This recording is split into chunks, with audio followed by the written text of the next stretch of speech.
This is A's Cast Live, your comprehensive look at the Oakland Athletics. Rooker, it's a 5 on a deep center. Robert going back at the track. He will turn and watch it fly. And 29 other MLB clubs. Adolis Garcia sends one the other way. That sends Carroll back. He's at the wall. Ronald Acuna, another milestone in a truly historic season. Julio with an absolute nuke out to left field. It's Glaber. And like a good Glaber, Torres is there. Join us as we take you inside the baseball universe. From humidors to Stuff Plus to walk-off dingers, we have you covered. Spend your afternoon with us, only on A's Cast Live. Here's Chris Townsend. All righty. We got a lot happening in Major League Baseball as we speak. It's one of the reasons why you need to come to the Treehouse before the games. It's a sports bar. So, Scooble, it's a big matchup between Kansas City and Detroit. Scooble has just given up a home run right over our left shoulder. Also right over our left shoulder, we just watched the Arizona Diamondbacks in a crucial game in the National League Wildcard West as Torey Lovello and the Arizona Diamondbacks have just gotten hot once again. They want to make a push at it. The D-backs against the Pirates at PNC Park, have just gone back to back to back home runs. Very exciting. That's all the stuff you get to see here in the Treehouse. Happy hour before the game as the Los Angeles Dodgers come to town. Going to be a lot of fun. 3 days. We got happy hour here. We got the games here. Amelia Schimmel will be here, the voice of the stadium, as we'll be doing a little bingo. That's all going to be coming up. A great guest list. Jerry Hairston Jr., who the World Series champion, he now does pre and post for the Dodgers, is going to join us coming up at 4:15. We'll have Eno Sarris, our Major League Baseball insider from The Athletic, will actually be here in the Treehouse. That will be at 4:30. Will Klein is going to be here. Is that correct? Confirmed. Got that a little bit earlier, that Will Klein, the newest member of the A's from the Lucas Erceg deal, will be here at 4:45-ish after BP. 4:45. So he is the player that we just acquired for Erceg. So it'll be great to have him here. And Mark Kotsay. We did the Mark Kotsay show at 5:30, and really everything, it's hard to believe in the Mark Kotsay era that you go into an interview and you really have nothing but, there's really nothing but glowing things going on. Man, I did ask him about the Mason Miller deal because it was different today seeing Mason Miller with our own eyes and the cast on, and it was like, whoa. You heard his pinky, not a big deal, right? Well, now he's got the cast on. And to watch him walking around with the cast on, it was like, Mason Miller, broken hand. That is not good. Also saw Tyler Soderstrom still has, with the left wrist, still has the, I wouldn't say it's not a cast, but it's like it's a brace, still has that on. So some guys waiting to see come back for the Athletics. But right now, July, it's sad to see July go. Looking forward to August, though, to see what the team, how they will continue what they've been doing in July. But July has been an unbelievable month for the Athletics as they hit the most home runs. They have the best record in the American League. Third, in July, there were two teams in the National League that had a better record, but for the American League, the A's had the best record in the American League. They scored the second most runs in July. And the thing that we got to ask Mark Kotsay about, and I did, was we talked so much about Rooker, and we talked so much about Butler, and we talked so much about offense. We forget how good the starting pitching was in the month of July for the Athletics. So a lot of good things to talk about. We've got all kinds of things to go into today. Mike Trout continues, as Mike Trout is somebody that the A's, we've dealt a lot with. We've talked a lot about on this show because Mike Trout, for a time, was looking like one of the greatest players to have ever lived. Starting to not look good, as we haven't been on the air since the announcement, right? No, we were last on the air, what was that, Wednesday before the second game of the Babe Ruth series? So, the trial announcement came out yesterday. So, I have some numbers that I found that I saw, and it's crazy how many games Trout's played in the second half and how many games he's played over the last 5 years. It's staggering. It is going to be – I don't know what the actual projections are for attendance for these games, but I know this. Everybody has come out of the woodwork asking for tickets. Yes. I mean, I'm trying to get sponsorship money to help us, and Cody has taken all of our tickets for his family. Promised to little kids Christmas gifts. Little kids? Yeah, they're how many? There's 3 of them. Yeah, the rest are adults. And well, the two parents. That's 5. I can't even try and sell our own product because they're taking all the tickets. But I can't remember the last time we had this many people. I mean, Shohei Ohtani's in town. Everybody knows. I mean, Shohei Ohtani, what he has done in his career against the A's, and he's the biggest show in town. And the Japanese media, I think they're running like 30 or 31 deep. Yeah. So many Dodger fans are going to come out the last time ever to see the Dodgers against the Athletics at the Coliseum. Obviously, the great history of playing each other in the World Series back in 1974, playing again in the World Series in 1988. So much history. Actually, the A's, because we have learned from Michael, the great intern, that the A's have actually dominated 27 times. Let me see if I get this correct. And by the way, I have a major, major apology that I have to throw out to our community. And it's bugged me ever since. But in 27 games that the Dodgers, this is counting postseason and regular season, that's it. So counting 2 World Series and interleague play, the Dodgers have only played here 27 times. The A's have won 20 of those. Wow, that's a pretty good winning percentage. So they've dominated. You would think like, okay, since we started interleague play, the A's have dominated. And remember how well the A's, through the history of interleague play, have been one of the best in Major League Baseball. They've dominated your Tommy Lasorda. Yeah, bring back Garvey and Say and Lopes. I go back to Dusty Baker. Jim Tracy. That's how far you only go that far back? Well, I mean, that's when interleague play was big. You go get Koufax. What is he? Drysdale. What is he, like 88? What is 87, 88 Koufax is now?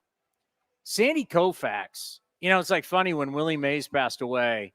Everybody's like, "Who's the greatest living Hall of Famer?" It's like everybody forgets that that Sandy Koufax is still with us and truly one of the most dynamic professional athletes of his time. And just he's unassuming. He's a legend, but doesn't want to parade around as a legend. Like when he goes to Dodger Stadium, he likes to sneak in.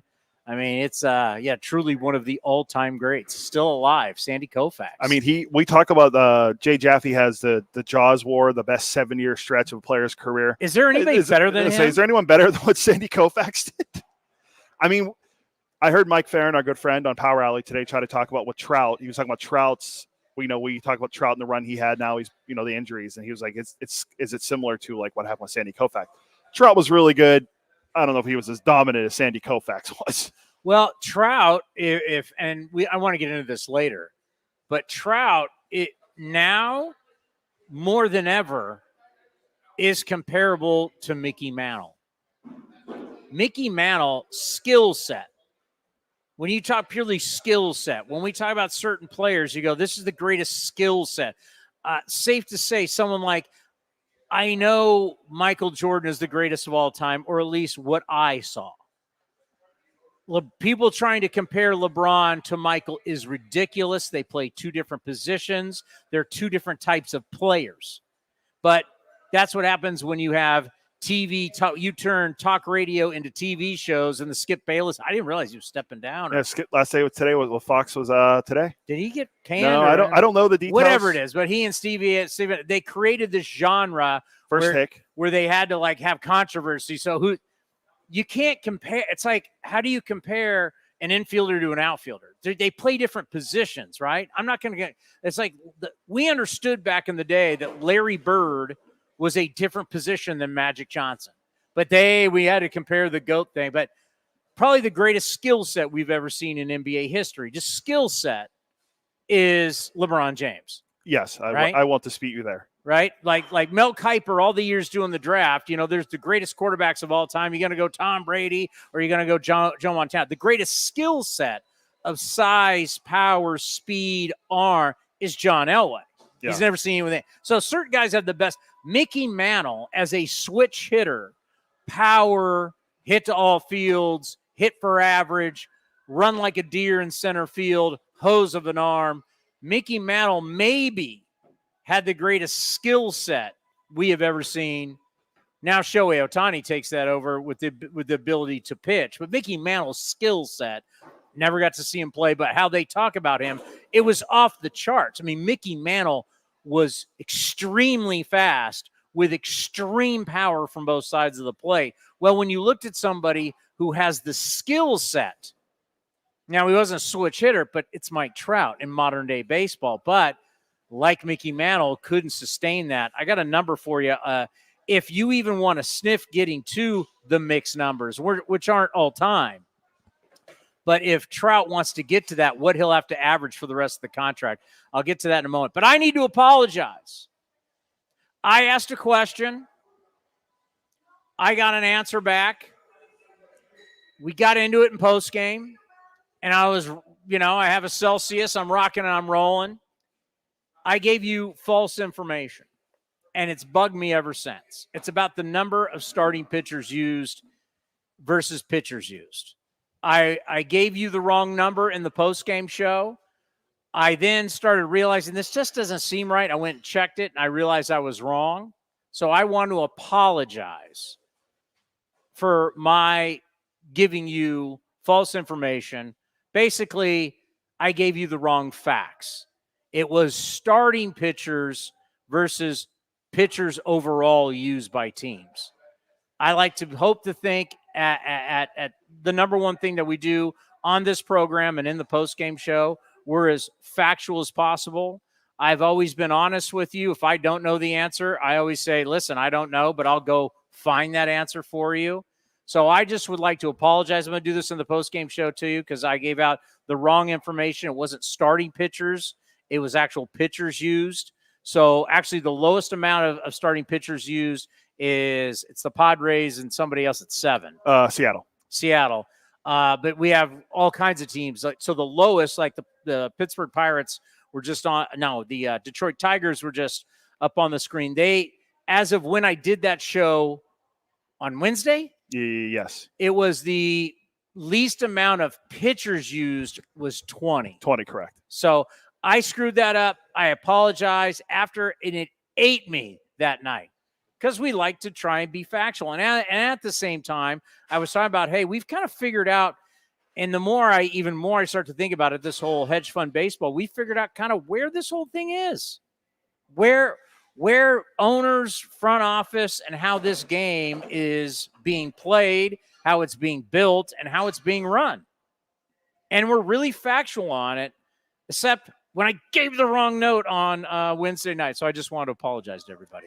And I will call myself out when I am wrong. Well, I mean, partially my fault because I misread. Nope, it's on me. It's on me. It's on me. If it comes out of my mouth on one of the shows that I do, it's on me. You should always check multiple things. Well, if it was on Twitter, there's fact checking, and someone could have fact checked it. Is there fact checking on Twitter? Right? Isn't they do on Twitter now? There's always like fact checking.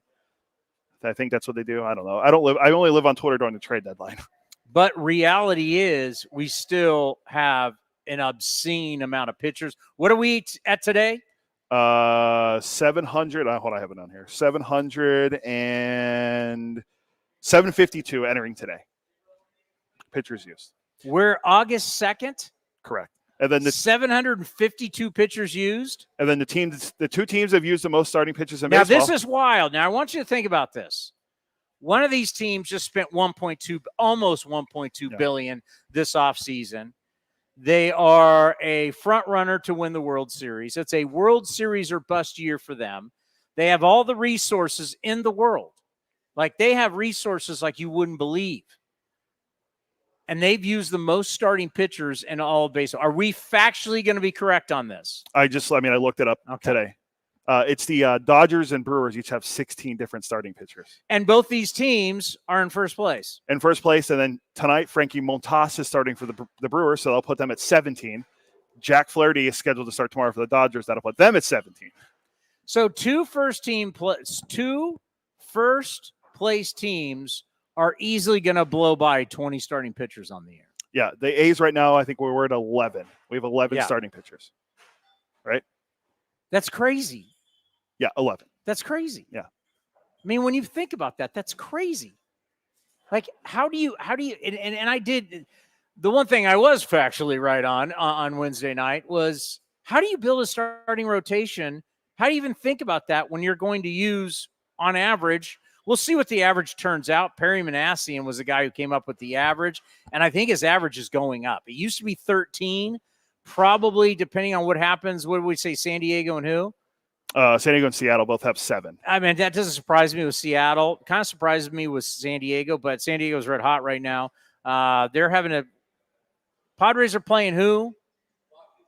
Rockies, that's right. And the Rockies have actually owned the Padres. That's an interesting series because for the first time in a long time, the Dodgers look pretty shaky. The Dodgers, going into the series, the Dodgers are really struggling right now. The Dodgers have lost 10 of their last 12 road games, and they've been outscored 75-43.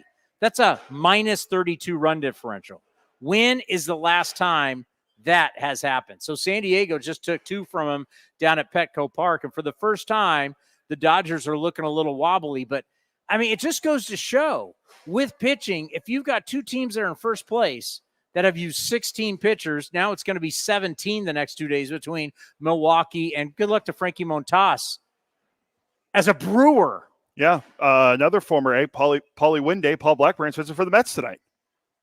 So there's a lot of new guys in new place. And Eric Fetty pitched earlier today. He went 5 innings, gave up 5 runs. Didn't go so well. Yeah, not a great debut for Fetty. Weren't you my trade deadline expert saying, forget Scooble? Fetty's the guy. Fetty's the guy to go. You said Fetty, and Fetty comes out and lays an egg. Bang for your buck. He's not making any money. But, yeah, it was not a great start. He's giving up 5 runs in 5 innings. Against the Cubs, the bottom dweller in the division. Which is crazy to say, but they are or is it the Reds now? I was looking at the Reds earlier. The Ellie De La Cruz numbers. Pretty, yeah. I mean, what do you want to look at? Stolen bases? I think good and bad, right? Didn't he lead the league in stolen bases? Leads the league in stolen bases, also leads the league in strikeouts.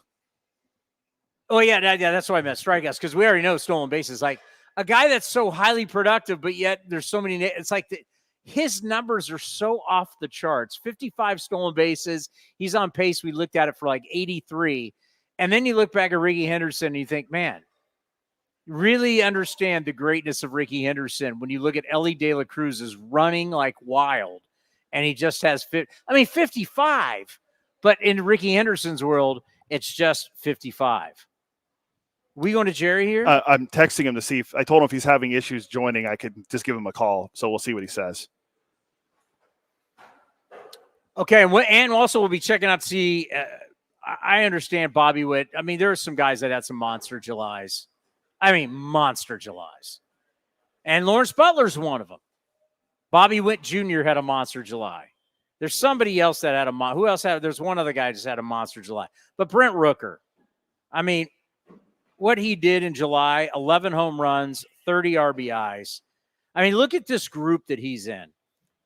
11 or more home runs, 30 or more RBIs in a month since 1961, the expansion era. Gentlemen, hey, come here real quick. Remember this guy? Are you back tonight? Great to see you. I'm back tonight. The great Chris Carey is back. I've missed you, by the way. I've missed you too. We have a guest coming on, so I can't. We'll bring you on later. You doing bingo? No, I came up to say hi to you. And the great Raider Vito is here. Vittorio DiBartolo. So think about this. Since 1961, 11 or more home runs, 30 or more RBIs. You got Reggie Jackson did it in 1969. You got Jose Canseco. That was June of 69, if you want to be totally on the month here. Jose Canseco did it in 1990 in May. And Jason Giambi did it in September of 2000. I mean, that kind of just tells you how unbelievable Rooker has been. And, he's got to get votes. You really don't really see the voting on, players of the week and players of the month. But, Brent Rooker, and we talked to Mark Kotsay about it. I think there's no question. Brent Rooker's month, Brent Rooker not getting traded is a symbol. It's a major symbol. Because it would have been real easy for the front office to basically say, you know what? This is about the future. And I know there have been many times that I've been on this program. I have been on the Ace Clubhouse show, and I have said future, future, future. Because when you're in a rebuild, that's what it's about. It's about the future. And what's interesting about a rebuild, too, is you never quite know when you're out of the rebuild. Because the A's, for us, this is not something where we just say, hey, we're in a rebuild. I mean, think about like 2010, 2011. You weren't in a rebuild. That's not how it went. 2010 was 2010 with the year we went 81-81. Yes. Okay, so you weren't in a rebuild. I remember at the end of that year, it was a 4-game set in Seattle, and the Mariners were awful. They were like a double-A team at the time. And your buddy, your favorite player of all time, Derek Barton, goes off for like that series. And the A's sweep. They sweep a 4-game set in Seattle. I'm pretty sure that's how it went because I always remember this going, you know what? And I came on after they going 81-81, and Bob Guerin's on after with Ray Fosse on television, and they're talking about, hey, Skip, this building into next year, da-da-da-da-da. And, of course, that next season, Bob Guerin would lose his job in Chicago or in Baltimore, and in Chicago, the announcement of Bob Melvin as the new manager. So the A's weren't in a rebuild. The A's in 2010 went 81-81 and thought going into 2011, like, hey, gonna get better, ready to rock. And then all of a sudden, the A's the players that they picked just stunk, just didn't work. And then you went into 2012, when we were boarding that plane to go to Japan, you looked at that team and you went, whoa, this is not going to be good. And if you actually look at the 2012 year, which we all look back as a magical year for the Athletics, they were just turning and burning players until June when it worked. Somehow, some way, this group came together, and June 2nd on just took off. They just started pitching, hitting home runs, and could not lose. Best record in baseball from June on, most home runs, and at the same time, Texas fell apart, fell back to the A's, and then we had the last game of the season. Josh Hamilton drops the ball. We all remember it was an absolute historical year. But that wasn't a rebuild, right? And I don't even think it really felt like a rebuild in 2017. Do we have Jerry? Jerry, welcome back to A's Cast Live. How are you? How you doing? We're doing. Yeah, do we got him? Me? Yeah, we got you. How are you? I'm doing well. How you doing, Chris? How's everything? Well, you know what? The A's are playing much better baseball, and I think, as you know, a franchise that's going through transition and plays really, really rough, that when all of a sudden the young players start to figure it out and play well, and all of a sudden you have a monster month where you lead baseball in home runs, you're second in runs scored, and your pitching staff. I mean, you could talk to that. When you see the young players start to get it and they have a good month, it means a lot for a franchise. It does mean a lot for a franchise. Obviously, you need talent. It doesn't matter how old you are. Whether you're a rookie, a 3-year guy, or a 15-year vet, you need to have talent. And to go along with that talent, you need to have good coaching staff and a good manager that understands his players. And I played with Mark Kotsay. I have the utmost respect for Kotz. He does an incredible job. He knew that this process would take some time, but they needed to lay that foundation first. And obviously the foundation's there, and the young guys are starting to really play well. Let's talk about the Dodgers. Just lost in San Diego. Obviously, the road, losing 10 out of the last 12. Just all the different injuries. I mean, and Freddie Freeman and his 3-year-old son, that's just a horrific story, and we pray for him and his wife and his 3-year-old son. Like, things are a little bit tough. Talk about what's going on with Dodger Blue. Well, obviously, it is tough. Obviously, Freddie will take the necessary time he needs. That's the most important thing. I know Maximus is a fighter. And he will continue to fight. So our prayers and our thoughts are with the Freeman family. But to get back to the Dodger team, they haven't been playing good baseball. Obviously you can make some excuses. Some of the star players aren't there. Mookie Betts has been lost for some time. Hopefully he gets back in a couple of weeks. He is a difference maker. Max Muncy is a difference maker as well. But they have enough to win ball games. That being said, they haven't played well. And when you don't play well, if you don't have great defense, if you don't pitch well against good teams, you're going to put yourself behind the 8 ball. And the Dodgers have done that. Nobody's going to feel sorry for the Dodgers. No. Certainly not the Oakland A's. Certainly not the San Diego Padres. So you got to go out there and play good baseball. If the Dodgers play good baseball, then they could be put themselves in position to win more ball games. But make no mistake about it. You know, we do miss some of the stars without question.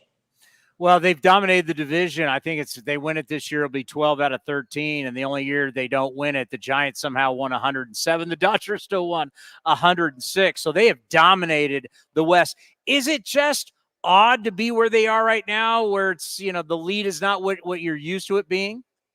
Chris, I'm going to be completely honest with you. And I said it in spring training. And I told manager Dave Roberts early May, when the injuries really didn't happen yet, I don't mind the Dodgers struggling a little bit. Now, I don't like the injuries. I do not like the injuries. Yeah. But I think in years past, the Dodgers really peaked probably around this time and peaked around August and early September.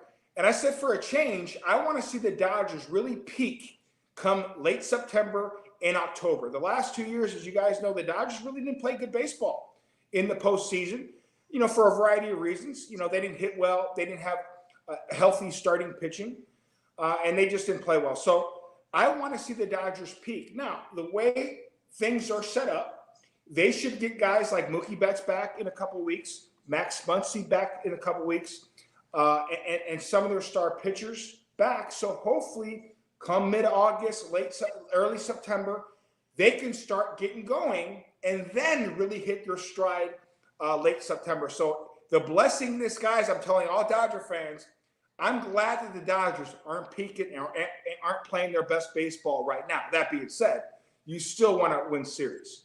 I agree with you 100%. Adversity, they haven't had a lot, and then you get in the postseason, then now you see it, and they haven't handled it well. And let's end on this, because we talked to Mark Kotsay about this today on the Mark Kotsay Show.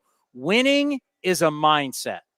Forget asking me about it. I mean, they've written books. People have all kinds of papers and research on it. It's a mindset, whether you're winning in baseball, football, business, life. Winning is a mindset. You know as well as anybody, being a World Series champion. I mean, take us back to 2009 in the Yankees. The mindset of the regular season, then into the postseason. Winning is a mindset. It is a mindset. I was so fortunate to be a part of that team, not only to win and win on that type of team, historic team in New York. I got a chance to see Derek Jeter, Alex Rodriguez, Mariano Rivera really go about their business. Yes, they're elite superstars, but they made sure that no matter what the noise is, good or bad, they made sure that they kept their focus on their job. Whatever your job entails for that inning, for that pitch, execution. And that's the biggest thing. Is sometimes we get, you know, you hear the noise where, hey, you're not as good as you think you are, or you're in a slump. You got to block all that out. Focus on what you can control and focus on your job and execution. And that's something that I really, really admired, seeing guys like Derek Jeter go about his business. Like I mentioned earlier, I played with Mark Kotsay. Mark Kotsay was an incredible player. Now, later in his career, he had to deal with a really bad back injury, but he didn't allow that to kind of cloud his mind. He was prepared. He was an incredible pinch hitter the last couple of years, a guy that we relied on in Milwaukee off the bench. So he has carried that mindset as a manager. Whatever the noise is in Oakland, whether they're going to stay, where they're going, where they're going to be next year, 3 years from now, he hasn't allowed that to crowd his mind and affected his players. They're playing incredible for their potential. And make no mistake about it, as a Dodger analyst, I understand. You better go in Oakland and make sure you get respect, because these guys are playing well. If you don't respect them, they can spank your butt. So the Dodgers understand that. They got to play their best to be able to win this series. Well, and on that note, you know, yesterday up in Napa, it was Dave Roberts and Mark Kotsay, old teammates hanging out, having a little wine. But today, Mark Kotsay talked about that also, about Dave Roberts is cut from the same cloth. It's preparation. He's always been great. You know, he wasn't the greatest player, but how did he stay in the league for so long? Well, it was talent, it was speed, but it was preparation. It was being prepared every day. Dave Roberts is a very similar to Kotsay as far as a winner.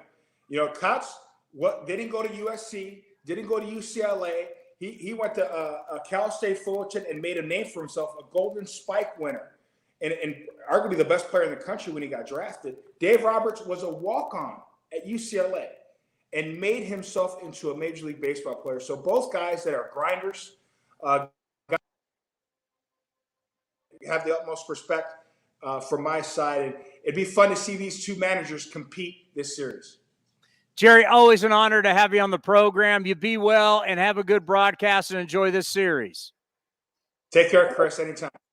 Jerry Hairston Jr., world champion in 2009. Do we have the great Eno Sarris next? All right, Eno Sarris will join us next from the Treehouse right here on A's Cast Live. If you haven't been to the Chicken Pie Shop in Walnut Creek, what are you waiting for? You're going to love the new menu, and it's a great place to watch all the pennant race action and the upcoming NFL and college football seasons. Come taste their world-famous chicken pie that has been served in Southern California for 86 years. Spacious indoor and outdoor dining, perfect for your next corporate party or birthday celebration. Don't forget free parking. For more information, go to chickenpieshopwc.com. That's chickenpieshopwc.com. Where does one community end and the next begin? Across the railroad tracks? On the other side of the river? Is it between the east side and the west side? At Comerica Bank, we believe it's all one community, and we're all part of it.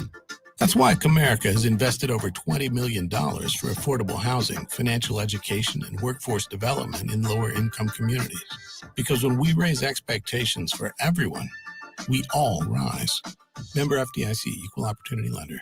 Hi, fans. This season, Kingsford Capital Management is the official hedge fund sponsor of the Oakland A's. At Kingsford, down to business is their way of seeing the world. Investing has its pitfalls, treacherous chasms of half-truth and despair. Kingsford's mission is to create opportunity through application of proven innovation and entrepreneurial focus with trust, tenacity, loyalty, and growth, establishing a strong reputation as a proven intendant and validated bedrock of American finance. Kingsford Capital, down to business. Streaming from the studio, A's Cast Live continues with Chris Townsend. Eno Sarris is here, our national baseball writer from The Athletic. How are you? You were pretty busy, trade deadline and the deadline, or I don't know. A lot of players changed hands. I think what we found is a realization. There's a couple things. One is 80% of the prospects traded the deadline do not turn in anything more than a win on the field. It's actually it's amazing how many really never even make the big leagues, and if they do, they don't. 40% never make the big leagues, and then another 40% are never no impact. Yeah. But we hold on to them like they're the greatest things ever. God, never trade that guy. No top 100 prospects were traded. Yep. I think it's the first time ever. This is Baseball America top 100. There were some sort of borderline ones that were traded, but on other lists. So in terms of selling, it's like, okay, you know. And then in terms of buying, I don't think I think a lot of times they don't make as much of an impact as you think. It's one player. And it's 2 months out of the year, so it's only a third of the year that you get them, right? And baseball is one of those sports where not only is one player 1 out of 26, but they are doing this, so you don't even know exactly how good they are when you're buying them, you know? So you think that they're going to be good and they're going to do something good for you, but you don't know. Well, the one thing that I think about with the A's is everybody's writing about Mason Miller, and I get it. You got to create content. Guys on your side, you got to create content. They want articles leading up. So it's Rooker and Miller and Rooker and Miller.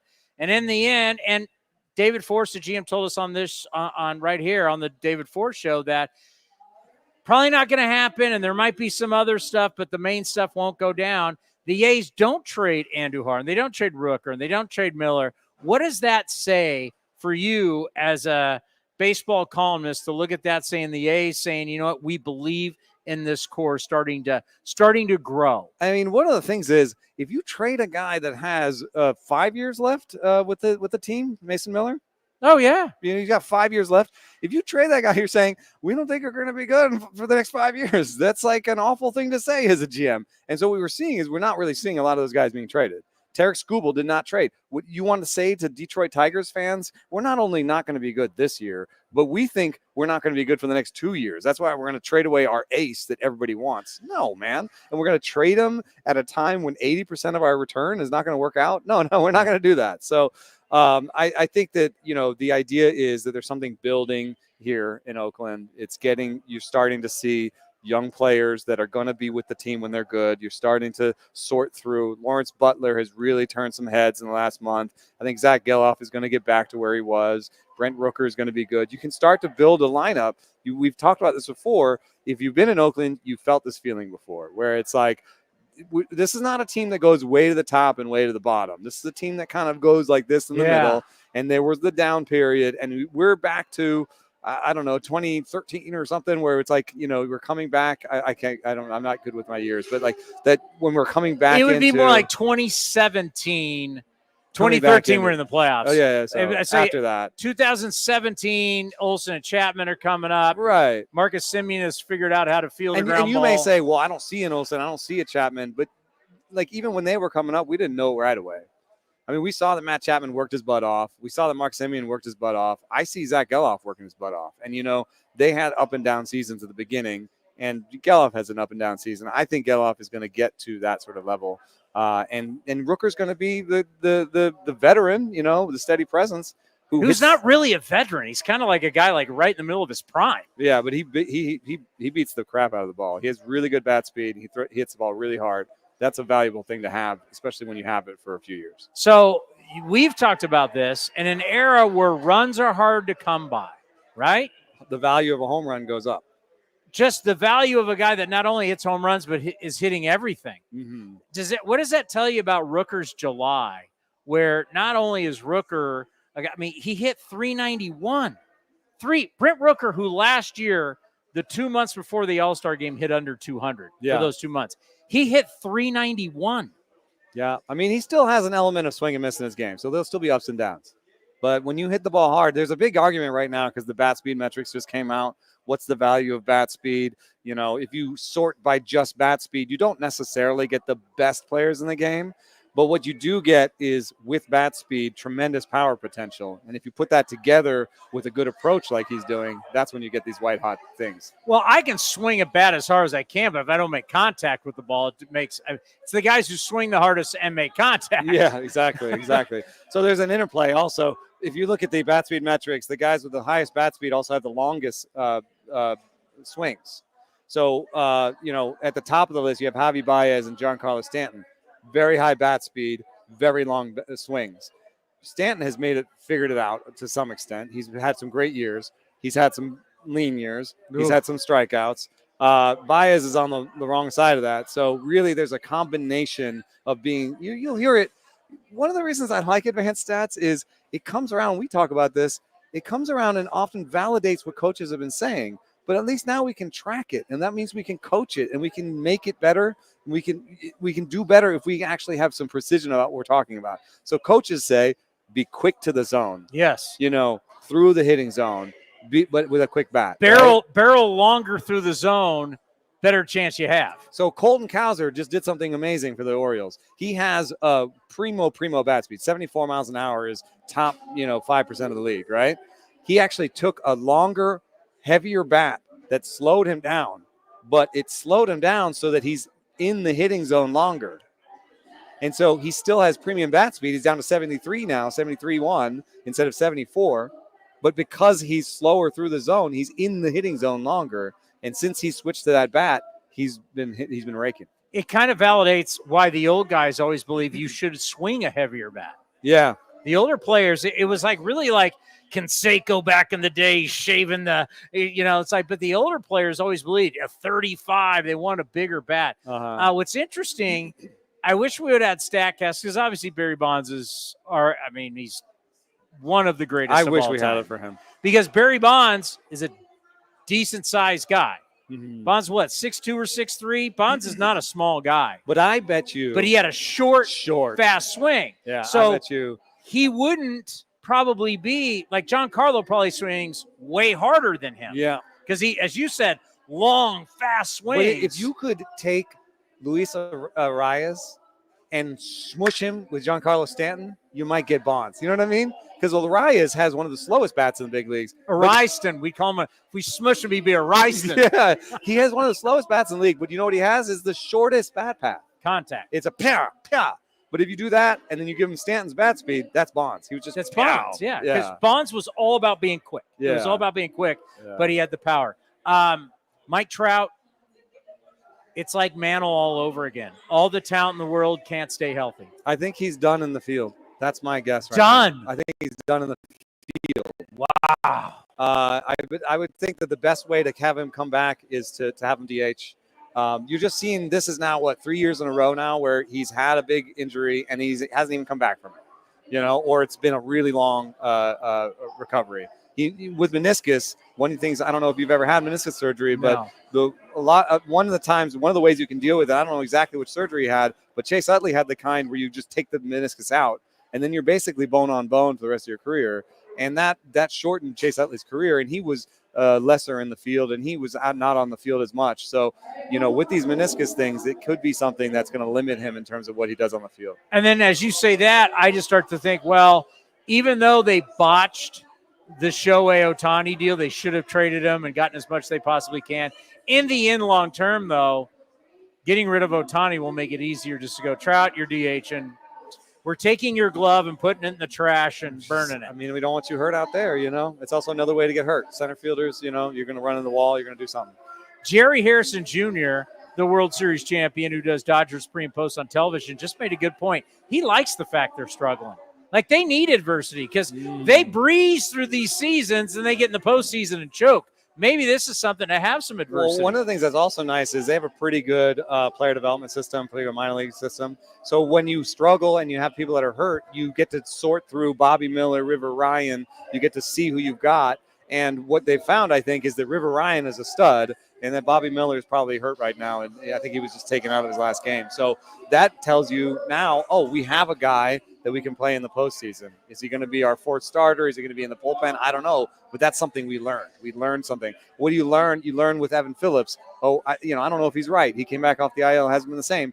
You get Michael Kopech in there. You now have enough time to maybe see if Michael Kopech can be your closer, and you have that time because you built enough of a runway that you're still going to make the playoffs. It's just a question of where and who and with whom. So you kind of get that chance to sort through your roster and be like, who's going to be our playoff roster? Okay, I want you to clear one more. I want you to clear your mind. Clear your mind. Cody, how many pitchers have been used right now as of the date? I've been tracking this because you said it. 752, I believe, is what I have down. Okay, so we've been tracking it. We got other people thinking about the it. Record is 752. And the record's 863. Okay, so starting pitchers used so far. Dodgers and the Brewers, who are both in first place, have used 16. Woo. So Dodgers are going. Dodgers will hit 17 tomorrow. Wow. Brewers tonight. Brewers tonight with Frankie Montas. The average used to be 10 or 11. So I want What's your median team? What's the median? What's 15? Median, Boston's 15. Oh, man, we've blown past 10. A's were at 11. The lowest are the Padres and the Mariners, both with 7. So we're going to break over 900 pitchers this year. Probably. That's your number? So. Because you have September call-ups. I just want you, what does that say to you? Injury. It says injury. It says that you're just running through the mill. You're grinding this on. I throw on top of that injury, and we don't expect a lot of innings. Yeah. It's like a double dip.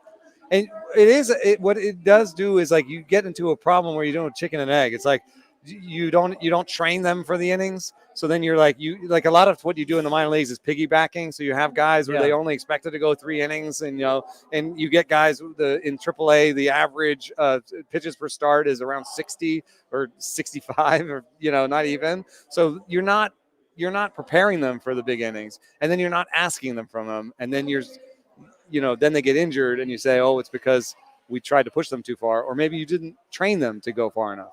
Like, we're not training them for marathons. We stopped that.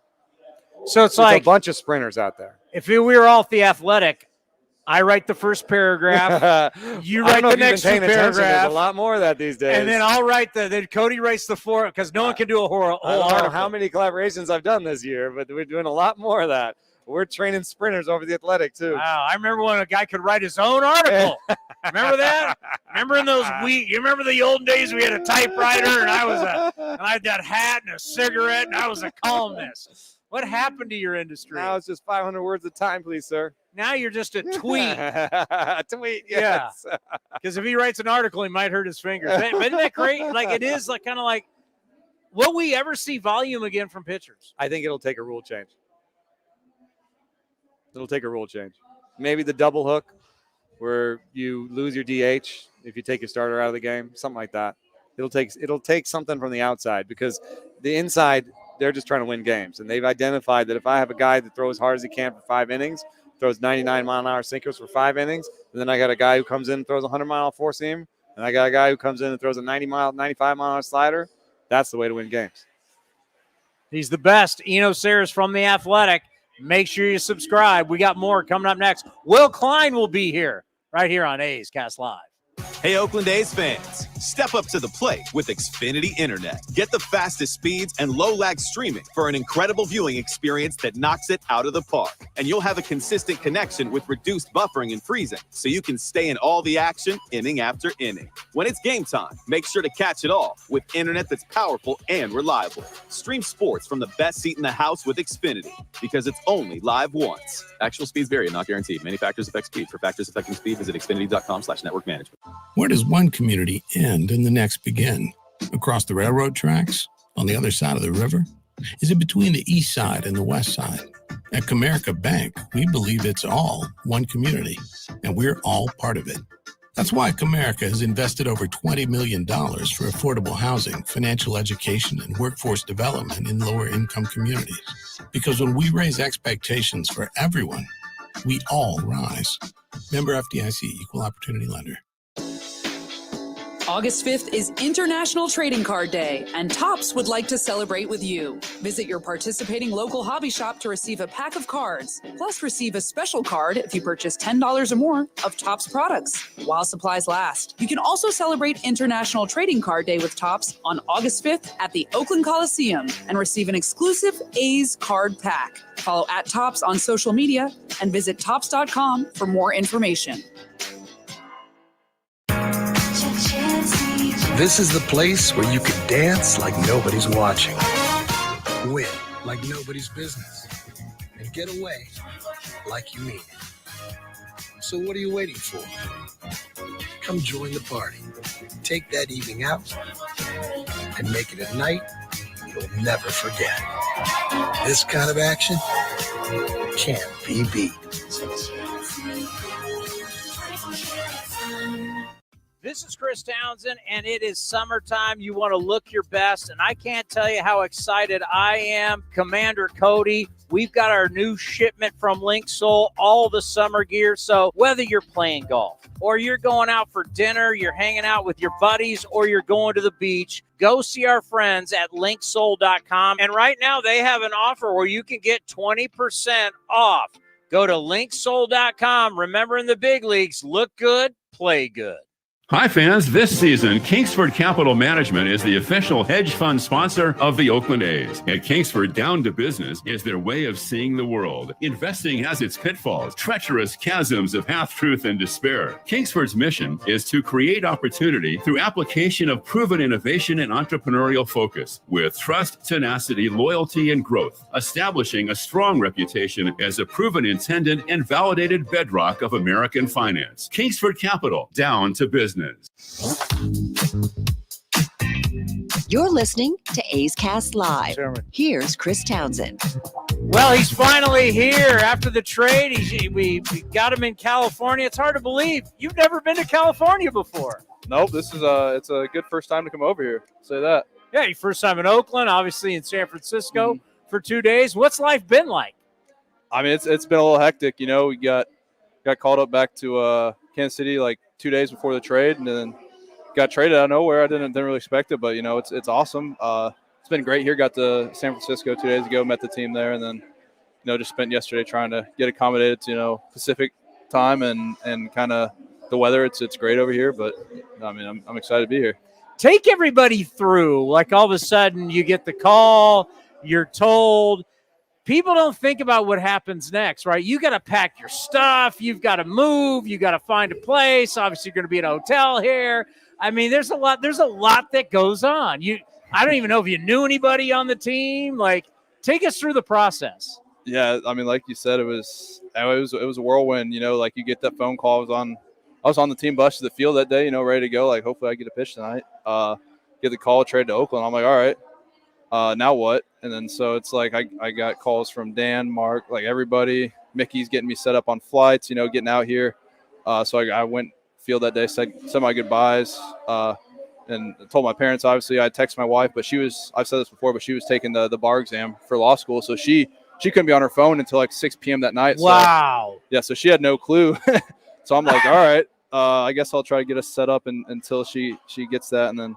As soon as she's done, she calls me. She's like, "Where are we going?" I'm like, "We're going to Oakland." She's like, "All right, sweet." Like California. Yeah, I mean, it's a great area. You know, it's really pretty around here. You got mountains, you got the lake, obviously, or the bay, not the lake. That's going to be terrible. The Pacific Ocean. Yeah, it's a lot bigger. Well, you're in the middle of the country. You're from Indiana, right? Yeah. Then you went to Eastern Illinois? Yep, Eastern Illinois. Yeah. Yeah, so she was really excited, obviously, and it's, I mean, going to be a great opportunity. So we flew out the next day about 8 a.m., 4 or 5 hour flight, got in, came straight to the field, got ready for the game. All the while she was taking the second day of her bar exam. And so, which I hear it's so hard. Oh my God. How'd she do? 2 months till you get your results. So you study. You grind that, and then you wait 2 months. Oh, I know that's I couldn't do it. Studying 10 hours a day last 2 months or so. So that was, I mean, she's stronger than I am for getting through that. So, and then I've been just chilling all day yesterday, and she was packing up our apartment in Omaha, her and her mom, and then she started her drive out here from Omaha, Nebraska. So that's a light 24-hour drive for her. So, I mean, she's been great getting all of our stuff out here, and couldn't do without her. But yesterday, I just kind of try to get accustomed to, new scenes. Yeah, you kind of lucked out that, you come to a new city and it's a 2-team market, kind of get situated, play the Giants, then have a full day off, and then here. Yeah. So it's not like there was a whole lot of traveling. So what did they tell you? The role, expectations? I mean, obviously it'll just be getting my feet wet a little more. I didn't get a whole lot of chances over there because they were obviously doing better, and they wasn't quite as polished as I want to be, so they wanted someone a little more in that role, and obviously Urseg was But I'm talking about from the A standpoint. What did they tell you? I mean, I'm just gonna probably start little like lower leverage spots and hopefully work my way towards what I want to be, towards the 7, 8, 9 innings, obviously. But I mean, just gonna take what I've been given right now and dominate when I can. I know you just got here, but do you get the sense that you're walking into something that's about to just explode?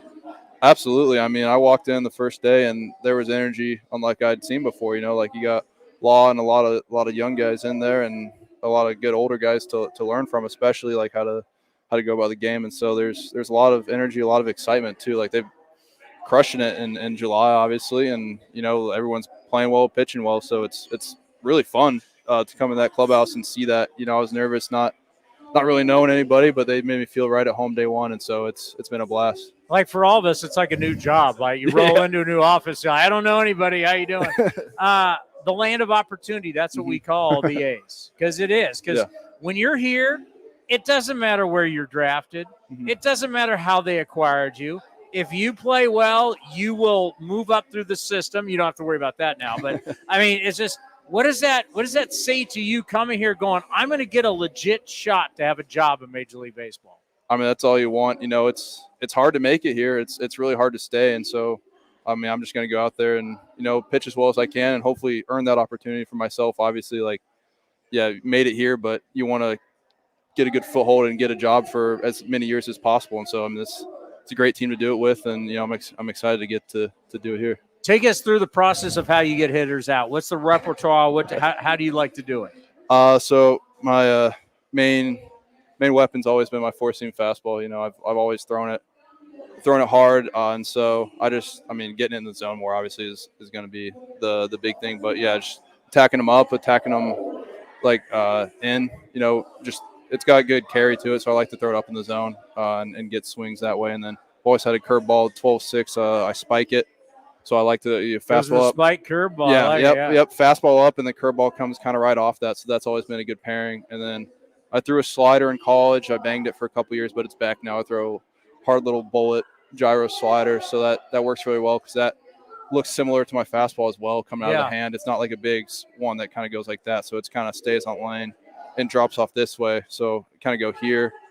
And so I like to use that to righties. I've started using it to lefties a little more now too, just kind of under the bat. So I just 3-pitch mix, just kind of go right at them. The evolution of a pitcher is always interesting, starter to reliever, how many pitches you need, what you need as a starter, what you don't need as a reliever, and how you can, if as a starter, they're in your bag. Mm-hmm. Now you go to the bullpen, and it's funny when you want to reach back into that bag and get them going again. Yeah, like as a starter, you're not throwing all your pitches to the first guy, and you're kind of trying to dilly-dally and set them up for later innings, not show them everything you have. Reliever, you come out, you're getting every pitch I have, and I'm going to try to strike you out from pitch one, so it's kind of whatever gets your swing and miss to that guy. And so, I like I'll throw both breaking balls, curveballs a little more to lefties, sliders a little more to righties, but it's like I'm going right at you with every pitch immediately. So love it. Welcome to Oakland. Thank you. I know, you're situated, relaxed, ready to go, right? Yeah, I'm excited. We got to get you in a game. Yeah, I'm ready. Because at some point, aren't you itching, come on, get me in a game? Yeah, it'll happen. But, you want to get that first one, obviously, especially with the new team and kind of early on in the career. You want to get that first one in there. But, I'm just ready to go. Well, you're now going to go do bingo. So enjoy bingo. We got more coming up next right here on A's Cast Live.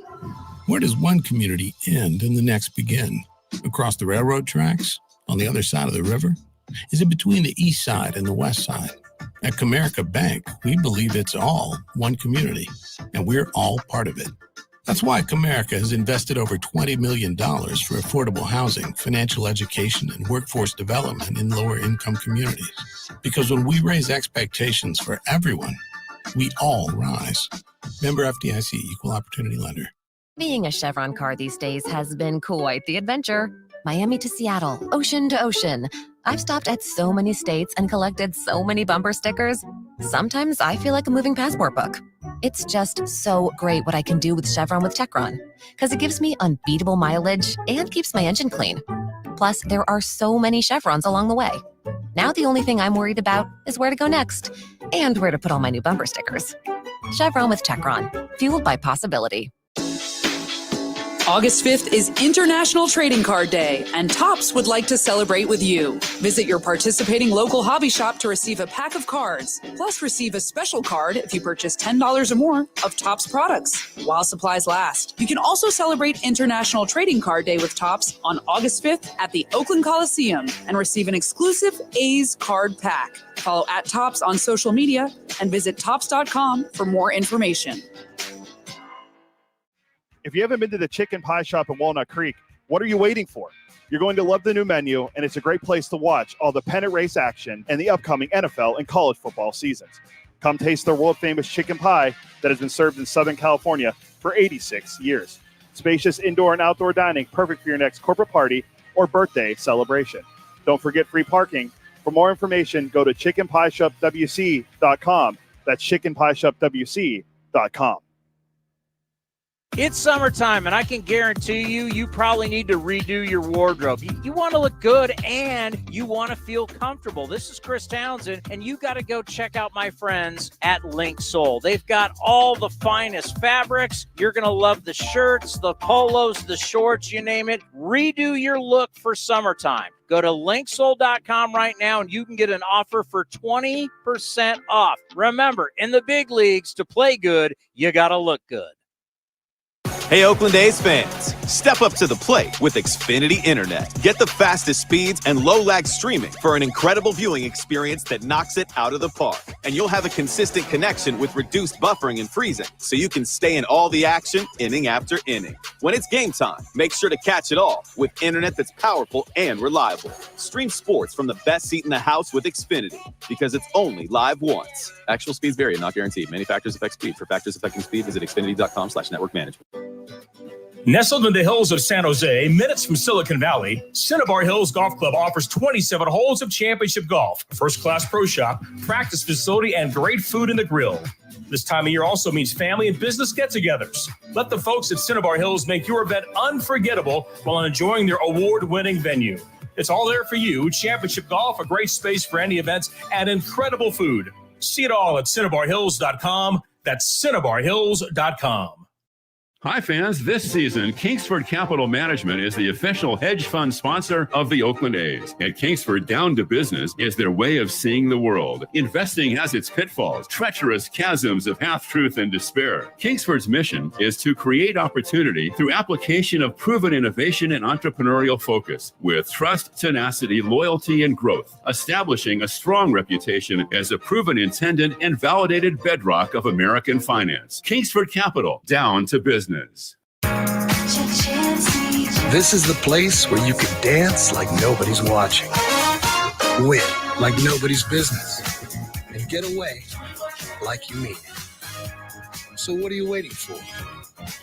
Come join the party. Take that evening out and make it a night you'll never forget. This kind of action can't be beat.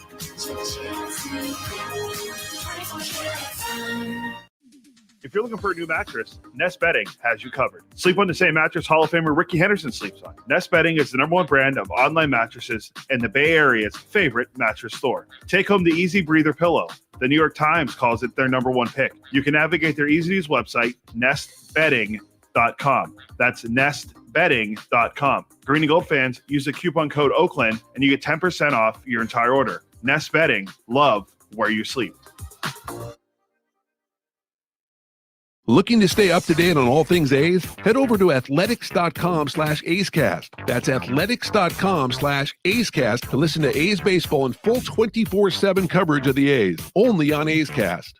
With a single click, you can stream great shows, live pre- and post-game coverage, and of course, all the great action of the A's this season. Head to athletics.com/A'scast today.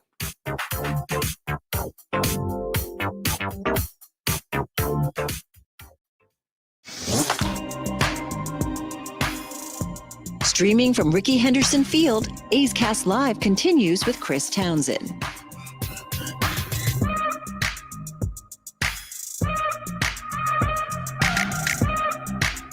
Happy hour is in full swing here at the Treehouse. Fans are starting to fill it up. It's going to be a really, really, I think, highly attended game today. I haven't seen, for what this season has been. I haven't heard the projections. But, yeah, we have seen a lot of people rolling in here. Dodger fans are rolling in. The Treehouse continues to be a great hit here at the Coliseum.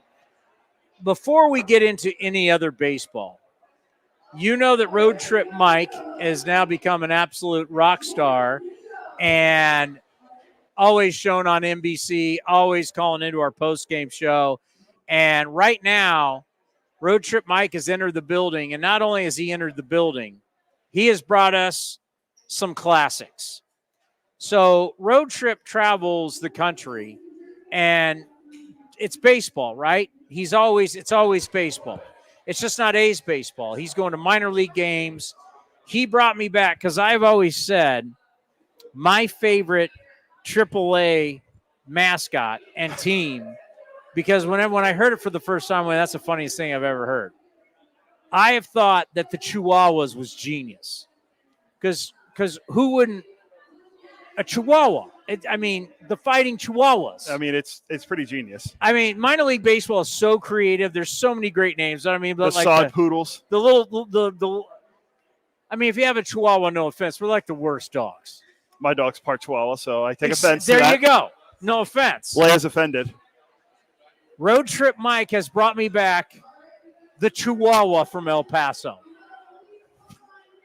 And see the name on the back? And his nickname is Chico. Is this classic, the fighting? I mean, do you see the dog collar? I mean, it's Padres. It's the Padres. It hasn't always been the Padres AAA. But the fighting Chihuahua, this has to be. Yeah, I mean, ever since we've heard it, because they're in the same, they're in the PCL with the Aviators and Fran. Yeah. It's genius. I mean, there's some really good names out there for minor league baseball. Got the EP El Paso on top. So that is awesome. But it doesn't stop there, because he has now given me one of the greatest things I've ever seen with my own eyes. Oh, hold on. I mean, greatness. I didn't bring it because you said you weren't coming. George from San Francisco, is it? George, I didn't bring. You told me you weren't coming. The great George from George, if people know, George, come here. Just want to see. This is George from San Francisco. Everybody wave. The great George from San Francisco. Call me tonight. I have it for you. Special gift. But you call. I don't have it. It's at my house. Yes.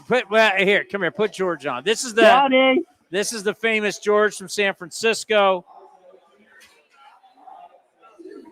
First time you're on camera on A's Cast Live. Hey, America. A great caller, one of our great callers on the Clubhouse show. I have a special gift for you. I want to give it to you today live on camera. You told me on Wednesday you wouldn't be showing up. And now you're here. I'm here because actually technically on the radio, you gave me a lot of pressure, and I was like, I did say I was going to be here, and But I would have brought you the gift. I have an unbelievable gift for him. Yeah. It's not as great as the gift that I've been given from Road Trip Mike. The GFN. Well, actually, the gift to you will mean more than that. But this for me, this gift for you is going to be epic. The gift I'm about to show, people will understand. But I want to thank you for the energy and the fun you have brought to the A's Clubhouse show. Okay. Because we got a lot of people are angry. You're never angry. Yeah. You got to make it fun. It's about you get it. It's about entertainment. It is. Yeah. And it's been a blast ever since you first started calling in. It is great. I love the program. It's a very fun program. And I love calling. And, you make it excellent. You make it really entertaining. And, hearing your voice, hearing your ideas, hearing information about baseball, it's fabulous. I love it. And, we never really talk so much in person, but over the phone, we're always chit-chattering, going back and forth with each other. And I love it. It's great. I don't know, I'll accept it. Of course, I'll accept the gift. Happily, I'll accept the gift. But I'll accept it with your handshake. I want to do it live on. Okay. I want to have it. I want to have it on camera. Okay. So, because once we put it on camera, it's on YouTube, it's on Twitter forever. Okay. Yeah. I want you to know that Cody, the commander. Have you ever met George? Yes, we have. Remember, we were sitting next to each other at a Giants-Dodgers game a month ago. Old number 12 home run. Yeah. Oh, that's right. When you big leagued him. Yeah. Well, you big leagued him. Then he called in such a star now. Yeah, even my wife's here now. Oh wow. Oh, there she is. The Dodger fan, right? Angel. When the Angels stink, which is every year, she's a Dodger fan. Angel fan, Dodger fan. They're all the same. They look the same. They smell the same. They're all the same. She's a Laker and Clipper fan. I mean, what are you? You're LA, you're Orange County. I can never tell. Oh, man. I mean, can you tell from anybody? All right. Yes. We talked about the Shintaro Fujinami jersey. The shirt? Yeah, the shirt. Yes. With what does it say in Japanese on the back? It says Shintaro. It says his first name, actually. It doesn't say Fujinami. It says Shintaro. Okay. Yeah. So we talked about that. And another one of our great listeners, the Milwaukee Mauler, former championship wrestler. Okay. He sent me an email saying that someone's trying to sell that jersey for $80 on eBay. One of our callers is going to go to Japan and wear that jersey. Javier from Salinas. Yes. I need to let everybody know that Cody back in the day took 2 pins in our booth here at the Coliseum We have one that's never been worn. That's been hanging in our booth. Okay. I mean, it's still there, factual. I was looking at it today. Okay. It's never been worn. Yeah.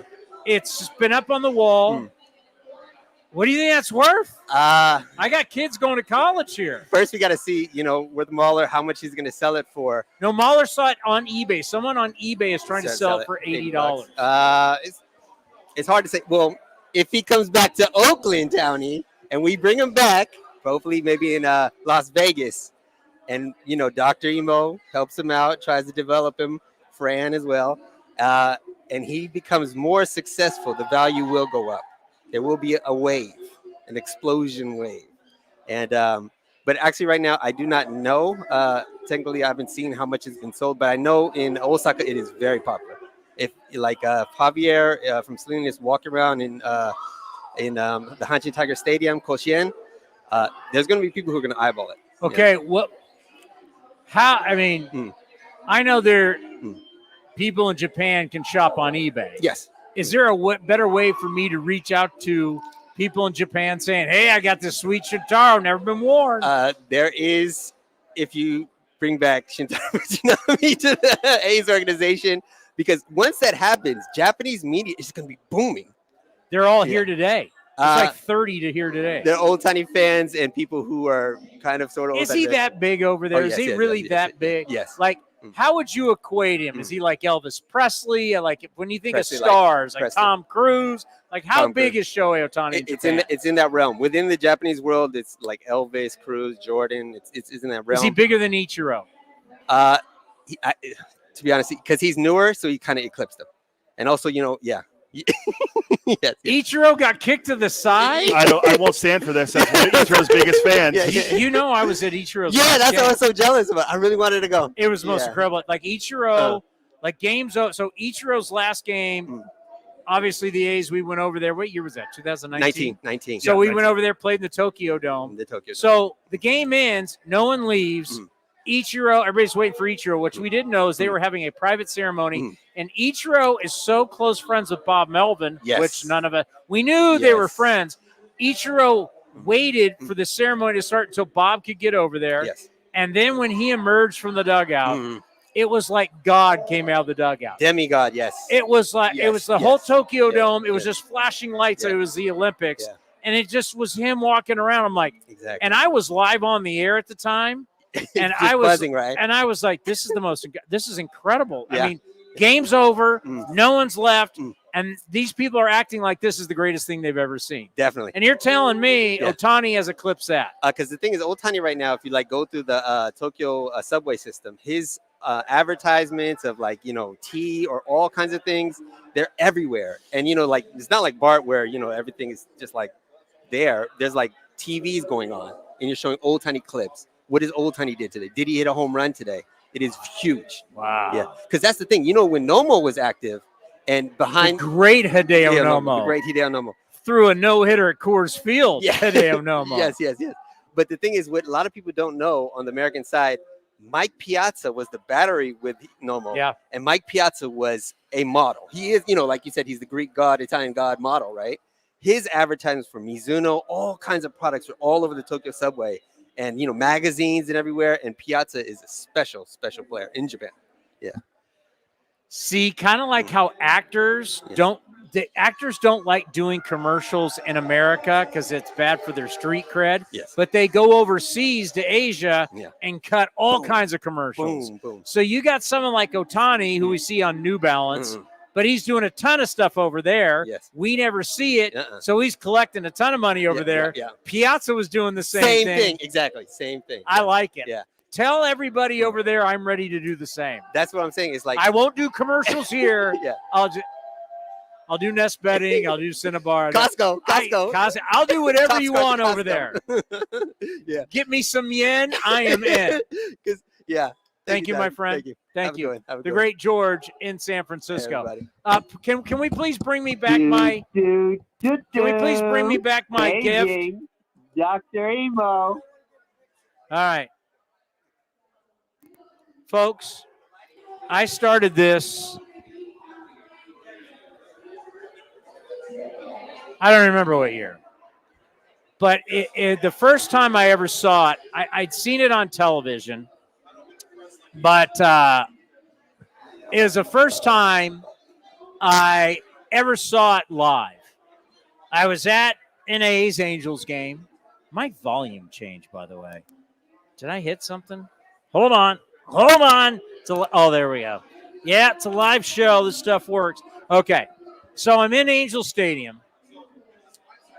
Don't know what year it is.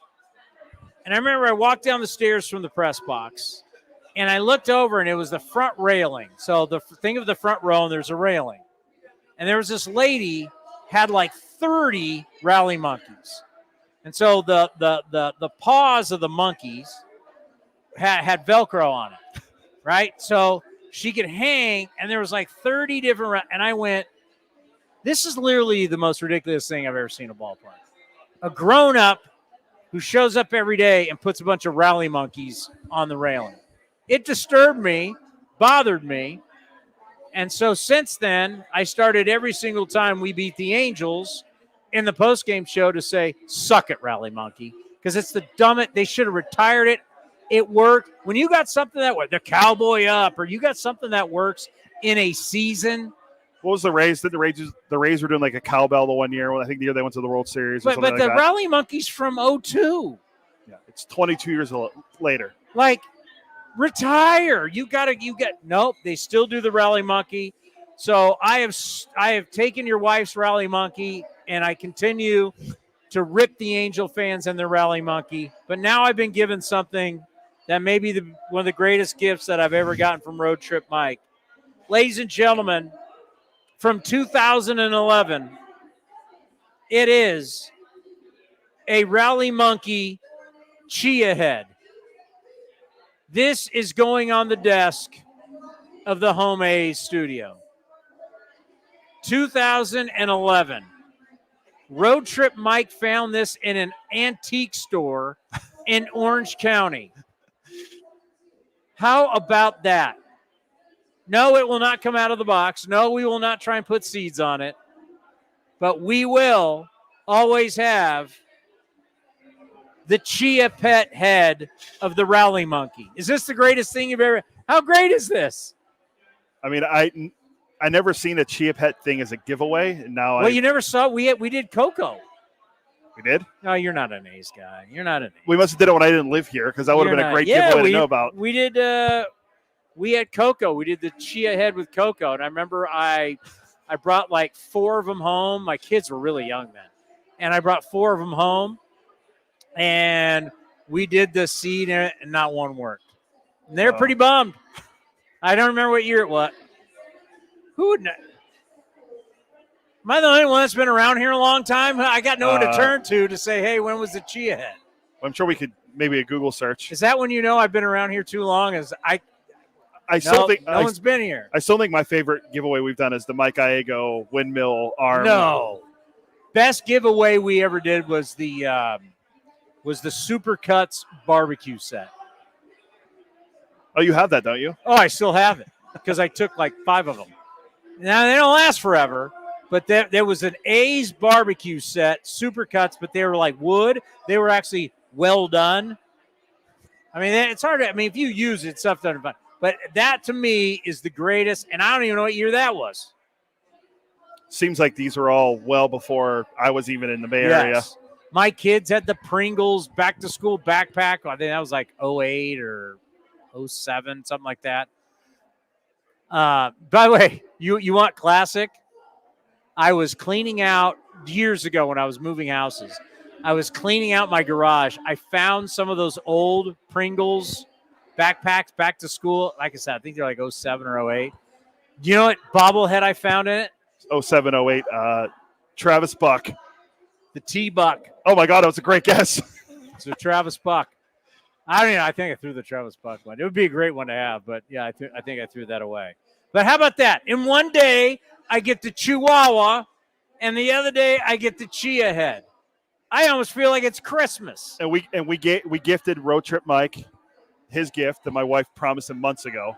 He now got his Ace Cast Friend of the Program shirt, which hopefully he leaves it on, and our boss, the great Delaire Lawaris, finds him on television. Like they find him Baroque Trip like every game, and they single on him, and Baroque Trip has a shirt on. Is he wearing it today? He had it on right when he walked out. He had it on, yeah. Is our boss working?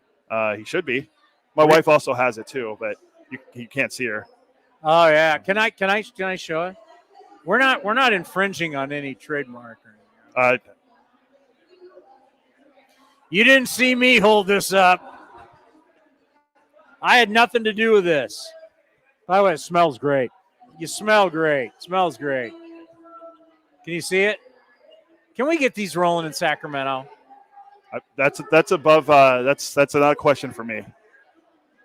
Well, you got to. Something's going on here. Like we get this. There we go. There we go. Yeah, we got to get the merch going. Well, you know what? We've kind of gone off the rails a little bit, but I'm excited about this series. Well, yeah, I mean, and I'll tell you why I'm excited about this series. Because it's kind of what excites me about the series with Philadelphia, and it's what excited me the series about San Francisco. And so, you know what? The A's, at this point, are playing good baseball. And now you're playing good competition. And I want to see how you match up, right? We haven't been able to stand up to the good teams. You know, every once in a while you take 2 out of 3. But truly to stand up and say, you know what? This is a fight. We're going to get into a ring, and I have the ability to punch back. We didn't have the ability to punch back. If you're more in MMA, I have ability to actually stay in. Well, you know what tomorrow is. You don't know, but I'll tell you. Tomorrow's SummerSlam. Biggest party of the summer, so this fits perfectly for all the wrestling fans watching. Yeah, but SummerSlam. But that's fake. The guys get punched in the mouth. That's fake. Well, you can't talk fake. about real. This isn't fake. You're talking about Olympic boxing? That's going on right now, too. SummerSlam tomorrow? SummerSlam. Cleveland Brown Stadium. Oh, really? Yeah. I think the last time I was there was in 96. Name me a wrestler that would excite me that's going to be in it. Roman Reigns is not exciting. He's not in it anyway. He doesn't excite me. Dusty's son, Cody Rhodes? No, I thought he was Gold Dust. That's his other son. It's Dustin. I'm out. Give me somebody who excites me. You won't know anybody that's in wrestling right now. Exactly. That's all you need to know. It's not like the good old days. You know what also is here tomorrow is monster trucks. The monster trucks are in the parking lot. I drove by them today. I forget how big those things are. I don't know. How can you do monster trucks at Oracle? The only thing I want to know is Gravedigger. I've done multiple monster trucks in this stadium. How do you do the monster trucks in an arena? Well, they do it at SAP Center, too. I know. I'm trying. Dude, you see how big these things are? How do you do them because it makes sense here. And I've also seen monster truck. God, this is horrible for me. I've seen monster trucks at the Big A, too, in Anaheim.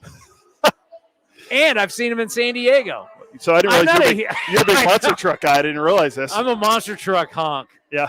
Gravedigger. Bigfoot. Those are two guys. Those are the only two trucks. But they're in the parking lot. You come to the A's game tonight, you can go by. They're parked in the parking lot right now. I believe the first one is tomorrow at 1, and then there's one at 7, and I think it's the same thing on Sunday. That's why there's we're encouraging people to take public transit to get here the next couple of days over the weekend.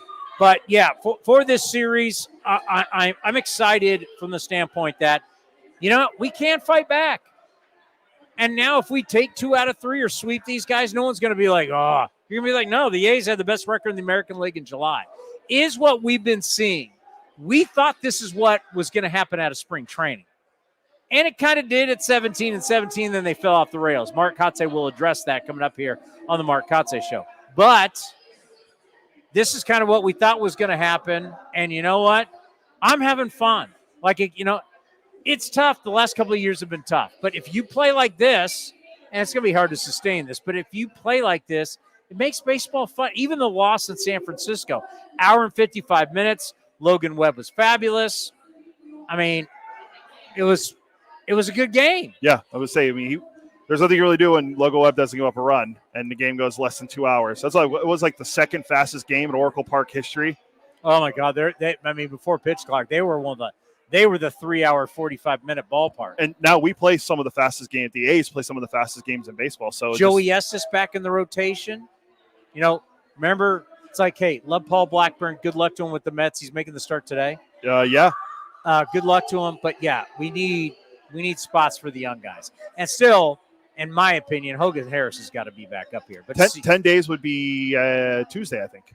So Joey S. is going tonight. Want to see him against the Dodgers? How great is this for his growth in his young career? Grew up in Lancaster, which is northeast. Yes. Lancaster is where they filmed the Flintstones. It's out in the middle of nowhere. They've done a lot of alien technology. Lockheed's out there. I only know this because one of my best friends who I played with at San Jose State, his dad worked for Lockheed.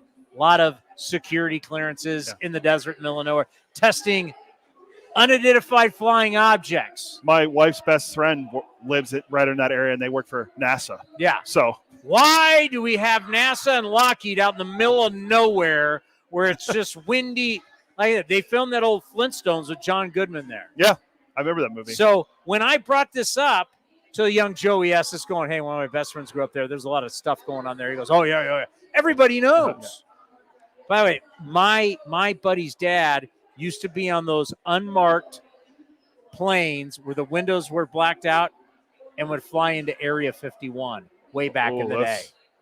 See, those are the stories the untold stories we need to know about. Well, Joey S. is breaking down UFO technology. Maybe if he has a good start, we'll have him on Ace Cast. You know, speaking real quick, you mentioned Hogan Harris. Hogan Harris. Groom Lake. I think he can come back on Tuesday. Talk about a soft landing coming back. Who we play on Tuesday?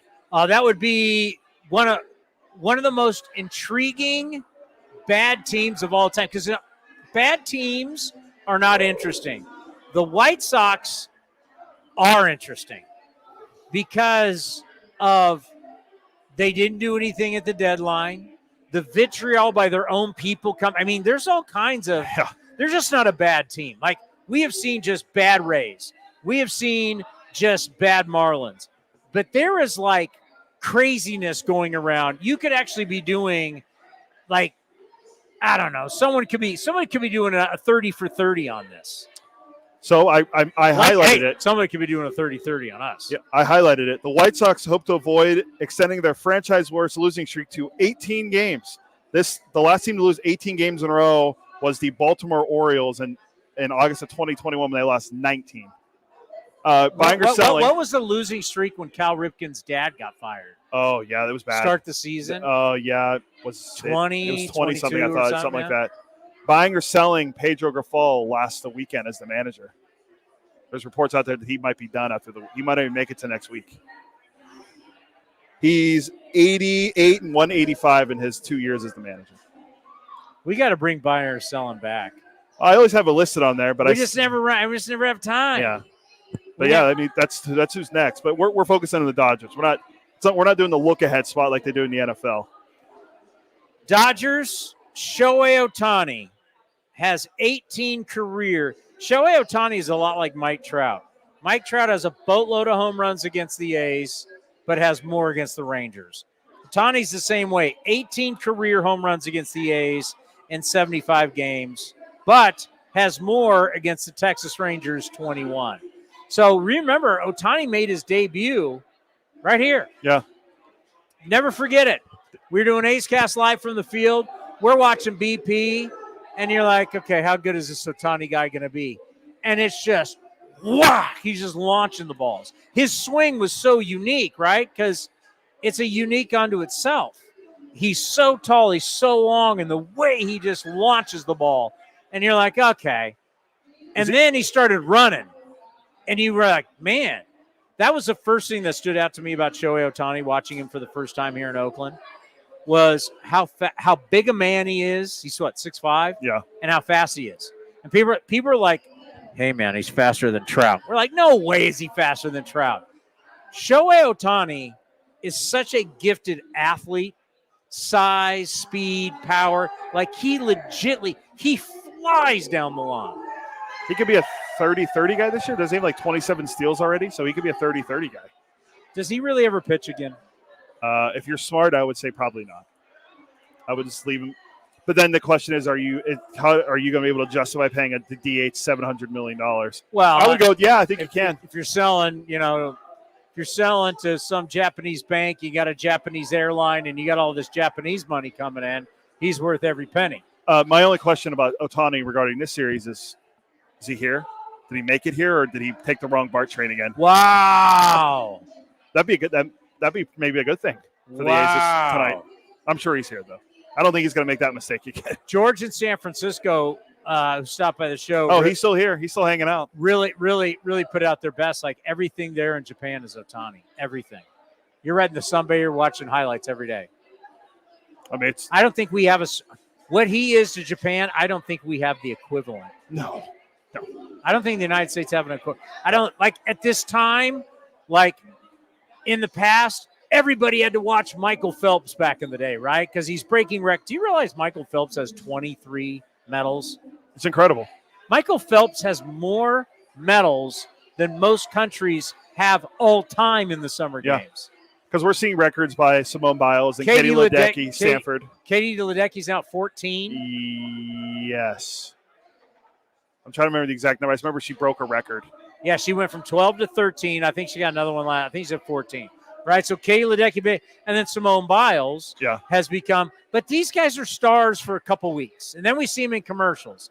This is year-round, man, year after year after year. Do we have anybody? No. And who would be the closest? LeBron. Maybe. Brady when he was playing? Jordan?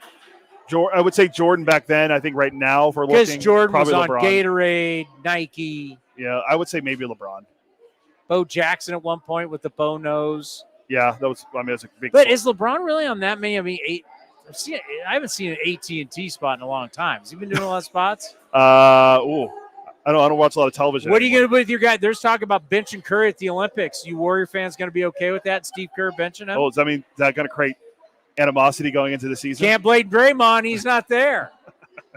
Not Klay Thompson's on either. Can't blame them. No. What's up with Steph? He hasn't shot the ball well in the first two games. I haven't watched Olympic hoop. Me either. I haven't watched the Olympic hoop. But, yes, everybody come out to the Treehouse before tonight's action. We got drink specials. This is the place to be. We're going to have some great crowds here for the next few days. Going to be a lot of fun. And the fact that the A's are riding such a high in July – you know, you look at what the Athletics were able to do just quickly. The A's were averaging 6.2 runs per game in the month of July, and they had the most home runs at 45. They were second in runs scored. Let's go. Time to tee it up. And you know what? Dodgers are not playing well. They've lost 10 to the last 12 on the road. They've got a bunch of injuries. No one feels sorry. Hey, no one felt sorry for us the past few months or all last year. Hell, we're not going to feel sorry for them. Dodgers and A's, one last time at the Coliseum. You think about history. The 1974 World Series, the A's got the Dodgers. The 1988 World Series, Dodgers got the A's. Interleague play. A's, 27 matchups between the Dodgers and the A's here at the Coliseum. The A's have won 20 of those matchups. The A's have dominated the Dodgers at the Coliseum. Can they end it like that all time? Going to be a lot of fun. That's going to do it for us. We still got the Mark Kotsay show. I'm just going to get you ready for pregame, but I want to thank Jerry Hairston Jr. for stopping by. I want to thank Eno Sarris, our national baseball columnist from The Athletic. George in San Francisco. Road Trip Mike on the road finding me gifts. The Chihuahua and the Rally Monkey. Is this how cool? Yeah. He found it in an antique. What the hell is Road Trip Mike doing in antique stores? He does that a lot, it seems like. Yes. How cool is that? And Will Klein. And Will Klein. New reliever Will Klein. Hopefully we'll see him in the series. We're putting together a really good pitching staff for pickup basketball. Another tall pitcher. Well, he's from Indiana. Yeah. You know, I mean. Move French Lick. He's not from French Lick, is he? I don't think he's from French Only Lick. one guy's from French Lick. And no one rather be, if there's any other place in Boston I'd rather be, it's French Lick, as Larry Bird once said. Yeah, I mean, how tall is he? I think Klein was 6'4" when I looked it up. He's taller than 6'4". Let's take a look. As a short guy looking up, I've got a good meet. He's 6'5", it says. Okay. Thank you. So we got 6'5". What's Lawrence Butler? 6'5"? 6'3", I think. No. Law Dog? Is Law only 6'3"? Lawrence Butler is 6'2", it says. All right, he's going to have to be our shooting guard. We have Kyle Muller. We got Kyle Muller at 6'7", maybe. All right, he's playing center. Our two, because you don't really have power small forwards anymore. Everybody shoots threes. Well, Emo's somewhere, right? He's a stretch. He's our. Emo might be coaching. All right, let's be honest. Don't tell him. I don't. So mark the tape and send that to him. Don't even tell you. I said, all right. So our forwards now are going to be Mason Miller. Yeah. Without the cast, and Will Klein. Yeah. And then our shooting guard is going to be Law. We just need somebody at the point. Hogan Harris is pretty tall. Well, you don't necessarily need tall. Guy's got to run point. But a lot of point guards are taller now. You know who's got really good size and he's very athletic? He just strikes out a lot right now. Zach Geloff. That's a good point guard. Can he handle the rock? Geloff's got some thick to him too. We don't need you to put up, 15, 10, and 5 like Jason Kidd. We need you Geloff's got speed and athleticism, can dish it. Just give me 7 and 7. We have a legit basketball team. Yeah, we could. Muller at center, Law and Klein at the small power forward. Shooting guard is Lawrence Butler. Geloff is the point guard. It's a good team. And you know what? Coming off the bench to handle the rock, Schumann. Yeah, I can see the that. smaller guy who's really fast, change the pace. Yeah, I like it. What are the tall guys that we missing? Soderstrom's pretty big. Soderstrom's we're bringing him in to get some fouls and rough some people up. Oh, so he's a goon. He's Bill Lambier. He's the goon. Soderstrom's our goon. I like it. We got a team. And then if he ever shows up, everybody's trying to sell me that Denzel Clark is the greatest athlete you've ever seen. And then Henry Bolte's a monster. Yeah, he's been having a really good second half of the year. Your barriers seem to really be working. I know. It's I mean, read the room. It's hard. It really is hard. Yeah. It's like hard, like people walking in like, all right, you ready to play Kotsay? Yeah. Here is the Mark Kotsay Show. Time now for the Mark Kotsay Show right here on A's Cast and A's Cast Live, brought to you by Nest Bedding. Love where you sleep. Check out their location in the Bay Area, or you go online to nestbedding.com for all of your bedding needs. Mark Kotsay, you got to be feeling pretty good. You're coming off to a really outstanding July. Yeah, we did have a good July. A really good month, a successful month, one that we haven't felt around here in over 2 years. So the group really did a nice job.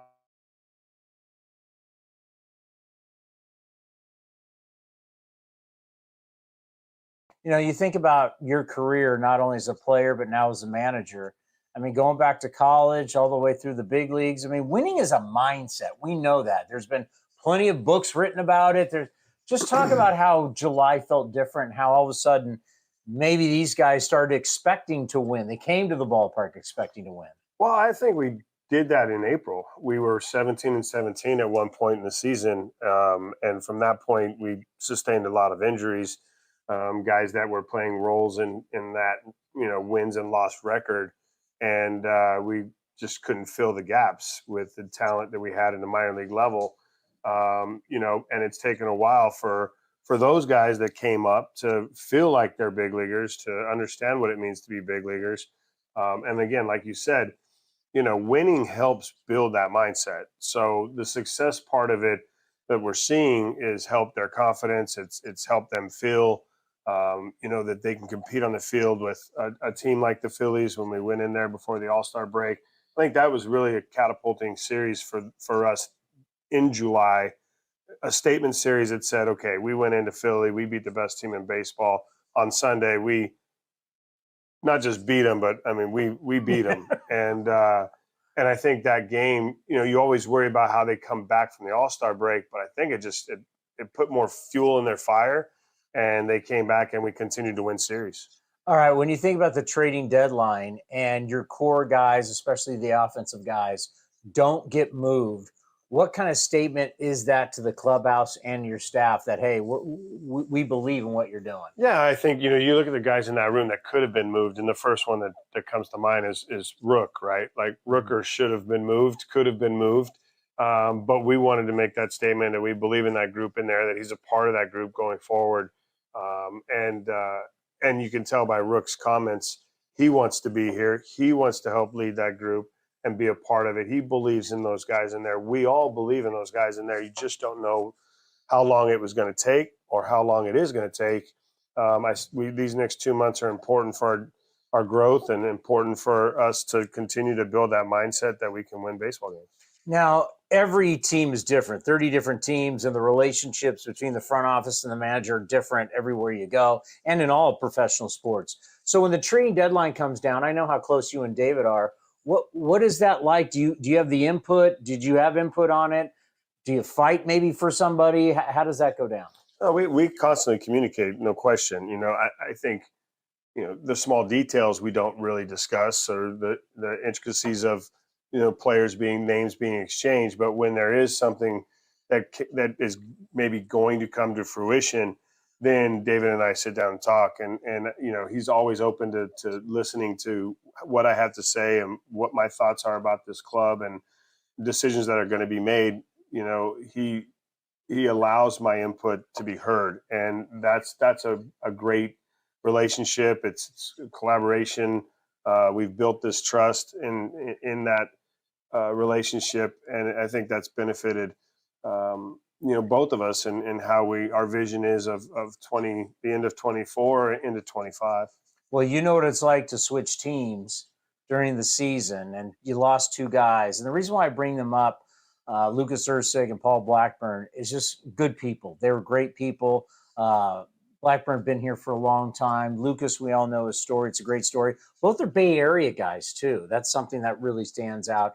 So just tough to lose them out of the clubhouse, and I'm sure you wish them well. Yeah, definitely. I made a point to stay around for Paul when Paul was told he was actually that was on Monday, I think, right? Or Tuesday, because we had Monday off. He wasn't coming to the ballpark. I waited for him Wednesday here, met him in the locker room. We had a great conversation, just how proud of him I am, and that it was a privilege to be able to manage him for the last 2.5 years, and wishing him success. And obviously right up until he pitches against us, I think the first game in New York. So that'll be a fun, day to watch Paul go up against us. But for Lucas Ursig, I mean, the growth that this kid has had since we, got him from Milwaukee middle of last year, to watch him, start to have the success that you knew he was capable of, but really putting it all together and building his career to a point where he was coveted by, a first place contending team. That says something about Scott Emerson, Dan Hubbs, all the guys that impacted him while he was here, and the belief that he could do it. And so, I texted him the next day. The Royals wanted him on the plane that night. He took off, landed, pitched in Kansas City, and had a really nice 8th inning for him. Yeah, two really good guys, two really good A's. Speaking about two good A's, and I started looking at the history books, two teammates in a month, Rooker and Butler. I mean, you really haven't seen that kind of damage from two guys in the history, going back to Philadelphia in this organization. So much fun was it to sit back and watch these two just tear it up in July. Yeah, it was awesome to see the growth of Lawrence Butler from the time we had him, sit down meeting with him in Arizona, just take off. That wasn't expected, but we knew he was capable of. Yeah. And to see it continue, to see him continue to put these at-bats together, stay disciplined to just making sure he just tries to put the barrel in the baseball. And Rook, just the complete hitter Rook's become, right? I mean, you look up at the average the other night in San Fran, and I think it was at 298. I said, whoa, wait a minute, 298? Like, that's doing it in Oakland, because that Oakland, history of Oakland athletics, very few players for a full season hit above 300. It's legit. Josh Donaldson's the last guy. Yeah, and I know personally how hard it was, because I did it one of my 4 years here, and it felt like I got to hit every at bat. So these guys have done an amazing job. They're on an amazing run. The offense was, firing all cylinders. We got shut down by Webb, throwing wiffle balls up there the other night. We had our chance to maybe push a run across early, and you could see him turn it to another gear. And, he had a great night. But this offense did a nice job, and we're just hoping to continue to build off of it.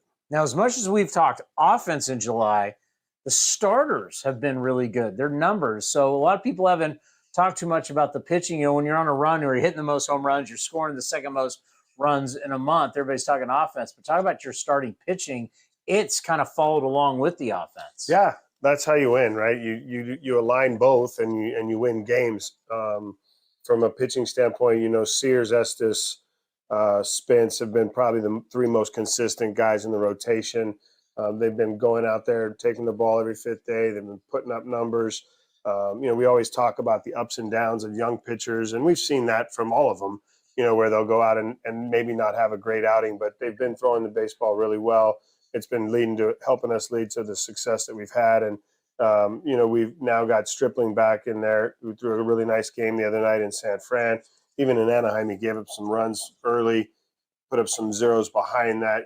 We got the ball back to the back end of the bullpen, which in the back end of the bullpen, there's some new faces that are going out, and they've had some success so far. Did you have that talk with Mason Miller about, hurting himself? It's kind of something that not only hurts him, it hurts the team. It changes everything. We can talk about, it's great to see Tyler Ferguson really step up. But did you have that conversation? We all make mistakes. That's easy as that. That's the conversation. I mean, there's time and time again, I've done things to put myself at risk of injury, and it hasn't happened. But, there's emotion to this game. There's emotion to our days. There's personal emotion off the field that we don't talk about that's in there.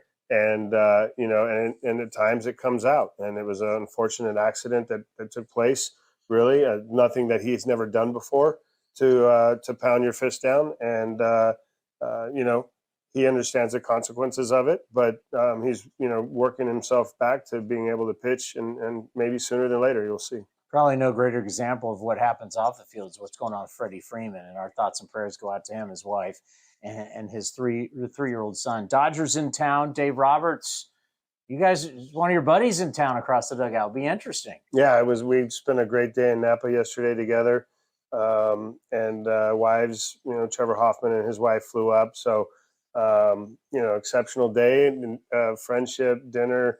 And we drove back together, and now we're going to try to beat one another. So, he's an amazing person, great manager, and a really good friend. I think about where your ball club is. I like kind of these matchups. I was thinking about Philadelphia before the All-Star break. Now the Dodgers come in. They've been struggling, obviously, but do you like how your club you really match up better against the better teams in baseball now? You kind of really get to see, okay, where we are right now. Well, I mean, I appreciate you saying we match up better, but, it's always fun when you get to compete against the best, right? And their lineup right now, they're missing some of their guys. Obviously, Betts is a huge part of it. Freddie Freeman's a huge part of it. Our old friend, Max Muncy, isn't in that lineup.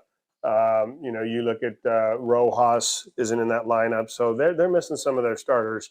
So we're not catching them maybe at full strength, but doesn't say that they're still not one of the best teams in baseball. And we'll have a test this weekend to see where we line up. It's nice to only see Ohtani one time a year. Yeah, it is. It is nice when we see Ohtani one time a year. Yes, it's still pretty amazing, isn't it? When you think about the talent. I mean, you obviously know what it's like to pitch and hit at a high level, but to do what he's done. I mean, if he ever gets healthy enough to pitch again, but man, it's just a skill set we really haven't seen. No question. I mean, it takes size and physicality. He's got that.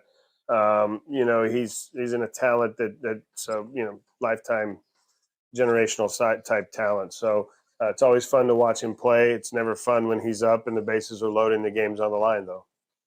Oh, one more. Tyler Ferguson. No one would have, on the bingo card for getting saves this year, he never would have been on the bingo card. I remember when we had him up for the first time on A's Cast Live, he got emotional talking about coming up.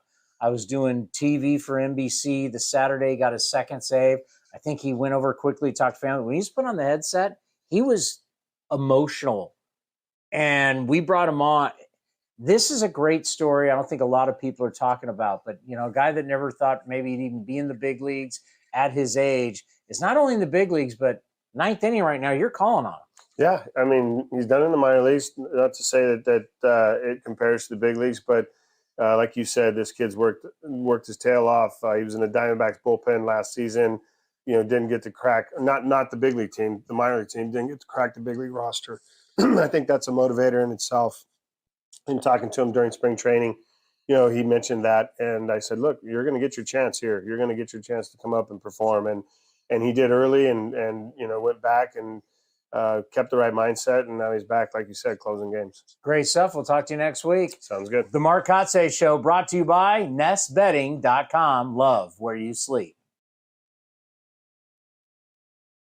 Hi, fans. This season, Kingsford Capital Management is the official hedge fund sponsor of the Oakland A's. At Kingsford, down to business is their way of seeing the world. Investing has its pitfalls, treacherous chasms of half-truth and despair. Kingsford's mission is to create opportunity through application of proven innovation and entrepreneurial focus with trust, tenacity, loyalty, and growth, establishing a strong reputation as a proven intended and validated bedrock of American finance. Kingsford Capital, down to business. This has been a presentation of the Oakland Athletics.